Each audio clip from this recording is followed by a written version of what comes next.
For a lot of local musicians here, I would think they want to get their big break. Yes, I would agree with that. I think a lot of local artists here want to be known from a record label. They want to be touring. A lot of them here actually want to tour. A lot of bands here want to tour. I would say that we both have similar but like really wide taste. Well, yeah, we grew up with like the same kind of stuff. Yeah. I just want to be able to express myself. I just want to be able to make someone feel something. The moment you jump on, the moment you play something through the speakers, I want someone to actually be reminded by something deep inside them, more like a subconscious thought.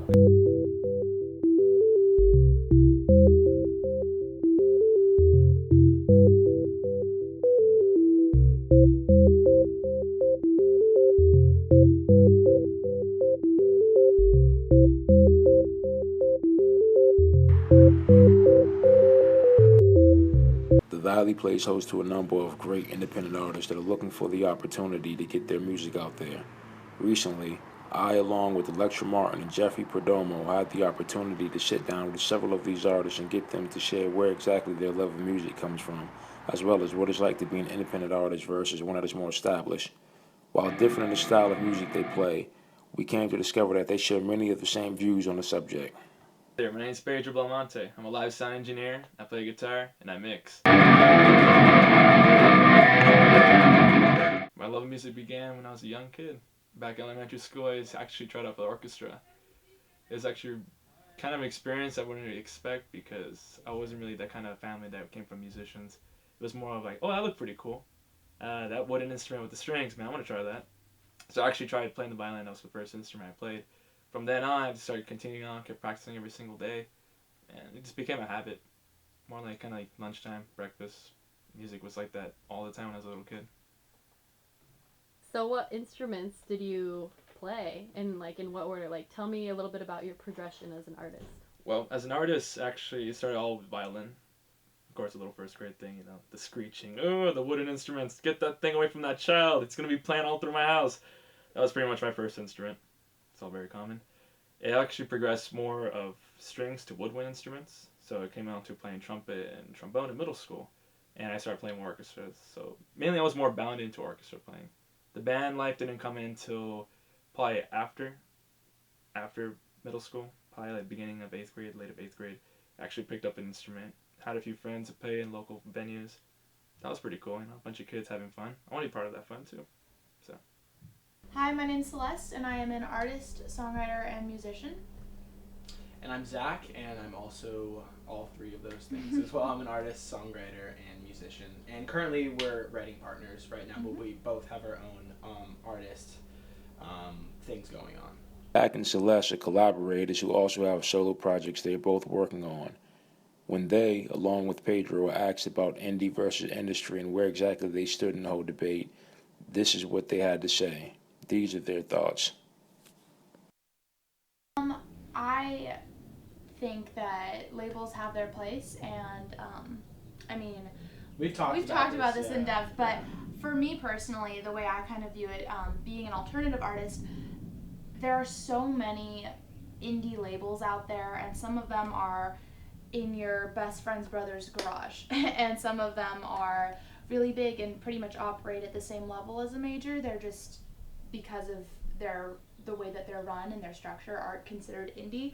And so there's a lot of different ways to do it. And just for example, out of my own experience, for my upcoming project that I'm doing, I'm not planning on shopping it around to labels. I'm going to put it out. I'm going to work with a team and an independent publicity company, but they're all kind of under my direction so that eventually, I can build and have labels come to me. But the advantage for me is that I'm an alternative artist, and so you can play festivals. There's lots of ways to get your music out there. If you want to be a big pop star, it takes, I think the figure is $18 million to break an artist like Rihanna. It took $18 million to break her. So if you want that, definitely, a major is the way to go. I like to disagree with a lot of people. I think music's the most human thing you'll ever come across with. And it influences so many things, so many factors. Like, it captures time, it captures emotions that maybe it's very hard to express in words. Not everyone's very gifted or I want to say gifted, but maybe it's really hard for someone to express something to somebody. And what you do, maybe you paint them a picture, maybe you send them a postcard, maybe you write them a really pretty note or a poem, or maybe you write them a song, something they can just play over and over, and it'll be stuck in them forever. And it's worth fighting every penny, man. If I don't make $1 million a year, if I don't make $10,000 a year, fuck it, that sucks. But if I don't make it, I don't care. Like, as long as I can be doing it every single day, as long as I can actually be around it and make a decent living, it's all worth it.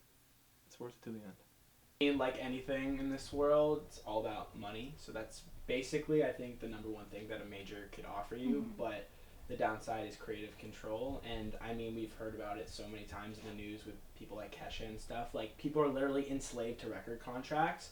But I mean, at least they have money, right? So I mean, it's like, it's kind of trying to find the moderation and a balance between it. For me, I think, for myself, I would like to find a foothold, and there are a lot of different artists that got really big independently, so that they had a bargaining chip when they went to the table with the labels and they said, hey, well, I don't really need you, but maybe you can help me with this.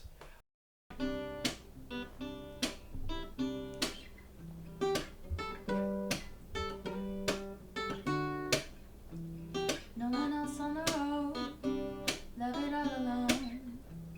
Don't know where I'm trying to go, cause nowhere's the destination. Left my friends for the night, they'll be alright. See distant headlights.